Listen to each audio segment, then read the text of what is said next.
Ganjar calon presiden yang paling lemah. Oleh M. Rizal Fadilah, pemerhati politik dan kebangsaan.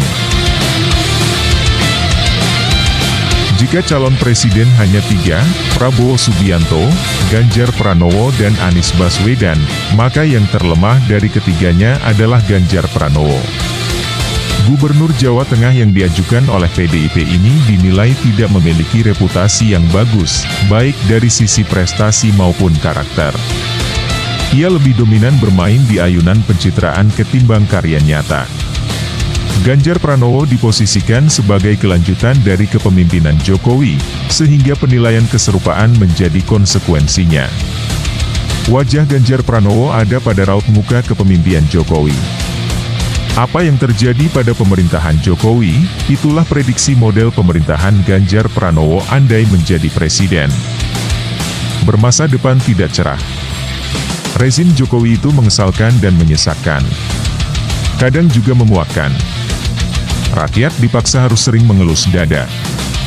Ini akibat Jokowi menjalankan roda pemerintahan seenaknya, dengan program kerja yang tidak jelas, berujung pada hutang. Ketergantungan kepada oligarki dan luar negeri yang melekat dengan kebijakannya sebagai kepala pemerintahan. Penerus yang digadang-gadang adalah Ganjar Pranowo. Apa yang diharapkan dari figur penerus untuk suatu keburukan dan kegagalan? Pada Ganjar melekat tuntutan agar diusut dugaan korupsi IKTP.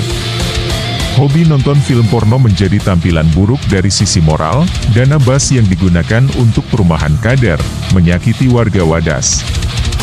Serta tarian jalanan yang kurang pantas dilakukan oleh seorang pejabat publik. Jokowi dikenal berangkat dari gorong-gorong, sedangkan Ganjar Pranowo harus digotong. Gotong royong antara Jokowi dan Ganjar, potensial beraroma kebohongan, kepalsuan, dan kecurangan. Jika pemilu 2024 menjadi ajang pertarungan hidup dan mati bagi keduanya, maka yang mungkin akan berbunyi adalah lonceng kematian.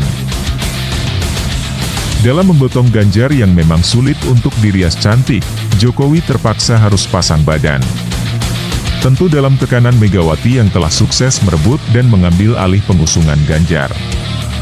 Jokowi sudah membuang rasa malu dan harus nekat melabrak berbagai aturan demi dukungan tersebut.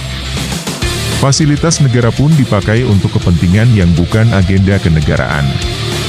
Mengumpulkan ketum parpol koalisi untuk mengarahkan capres-cawapres pemilu 2024 di Istana Negara adalah penyalahgunaan kekuasaan. Istana Negara dijadikan posko pemenangan capres. Ironi sekali, Presiden aktif menjadi ketua tim ses untuk mendukung gubernur aktif menjadi capres. Cawe-cawe namanya. Hanya di Indonesia hal demikian terjadi. Dan hanya Presiden Jokowi di Indonesia yang melakukan perbuatan tercela seperti ini.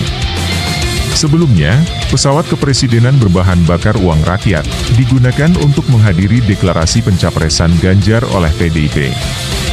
Pulang dari Istana Batu Tulis ke Solo, pesawat kepresidenan itu ditumpangi oleh Presiden dan Ganjar Pranowo yang baru dideklarasikan tersebut. Deklarasi bukan acara resmi kenegaraan, semestinya tidak boleh menggunakan pesawat kepresidenan. Jokowi datang dan pulang bukan dalam kapasitas presiden, tetapi sebagai kader atau petugas partai. Ganjar Pranowo calon presiden terlemah. Karenanya mesti ditopang baik oleh istana maupun oligarki. Akhirnya, harus berhadapan dengan kepentingan rakyat. Kepentingan perubahan, penyegaran dan pembaharuan. Ganjar Pranowo sebagai kandidat terlemah di samping sulit terpilih, juga diduga akan menjadi masalah bila terpilih. Musibah bangsa yang berkelanjutan.